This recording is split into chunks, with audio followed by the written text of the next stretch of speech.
Both in today's first reading as well as in the gospel reading, we have God calling certain individuals. In the first reading, it's God is using the prophet Samuel to call Saul to be king over the people. Now, keep in mind that God did not really want the people to have a king, but the people clamored for it. So God said, okay, and there's different reasons for that. The Messiah would come from the line of King David. And Samuel, if you recall yesterday, he points out to the people that if you have a king, you're going to have all these problems. And sure enough, every human king has a fallen human nature.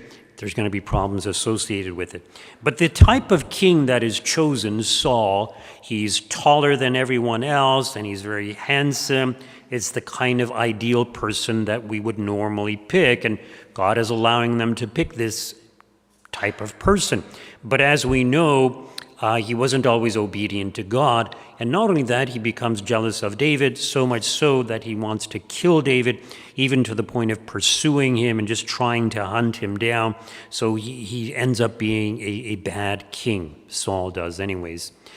In the gospel reading, we have the call of Levi, who, as most of us know as Matthew. So Levi is his Jewish name, and he's a tax collector.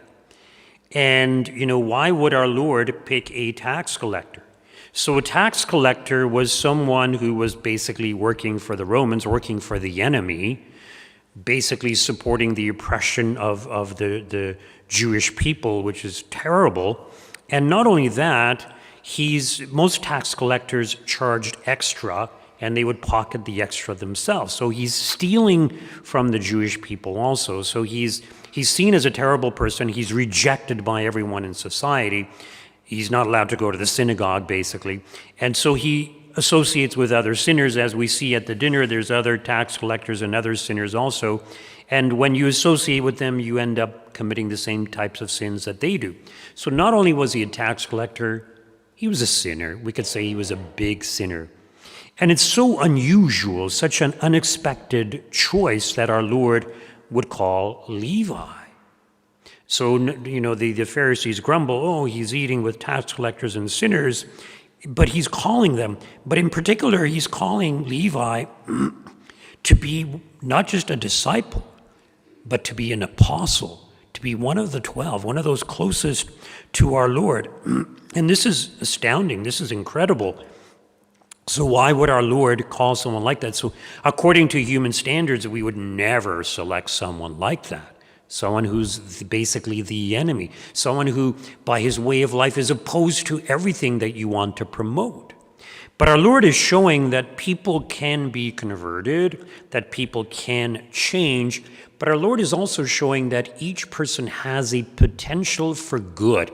Some people argue that when we look at the Gospel of Matthew, it's very logically, systematically laid out. So obviously Matthew was an intelligent person. He was probably good at math and things like that. Sure, we could argue for that. And, they might argue, well, that's why our Lord picked him, because our Lord knew that he had this, ability for whatever, right? But no, it's not just that. You see, every person has a tremendous ability. Every person is called to be a saint. And if we hope to make it to heaven, we will eventually be saints. It may not happen in this lifetime, but if in order to make it to heaven, we must purify ourselves, perfect ourselves in purgatory, so we will eventually be saints. But you see, the ideal is that we become saints now.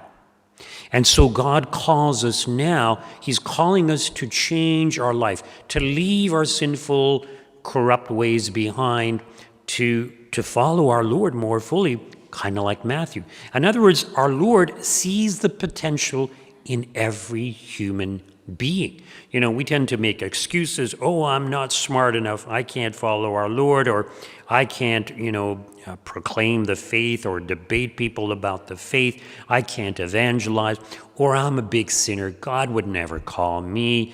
Like, I'm struggling with sin. Like, God is never going to call me. Or think even of Saul, right?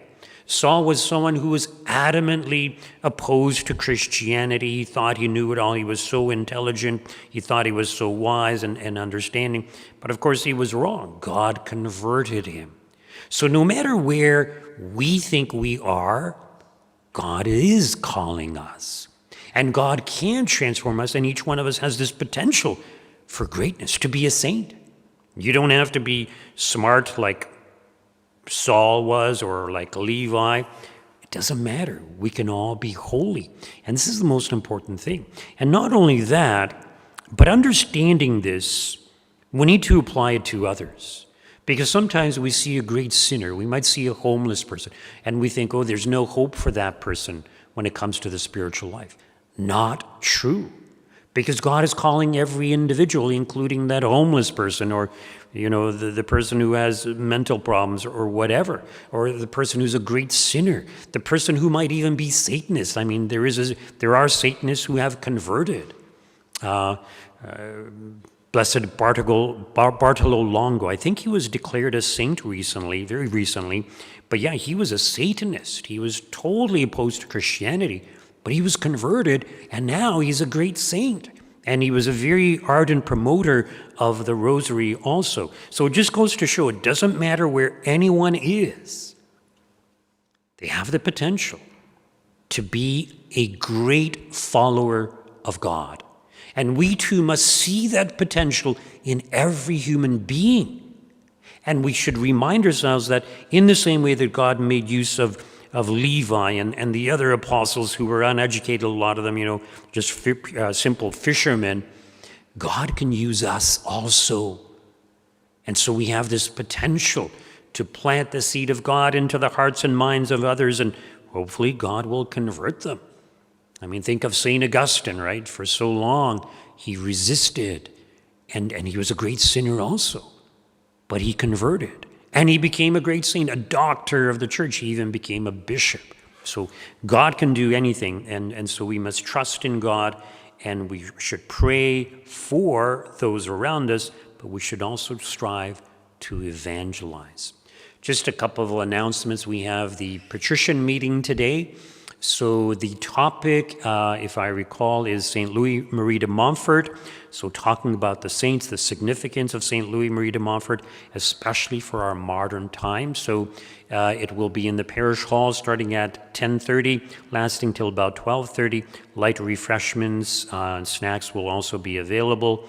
And also this evening we have our movie night. We will be showing the movie It's a Wonderful Life. It's a classic. Most of you have seen it, but we will have good discussions regarding it, so everyone is welcome to attend both of these events.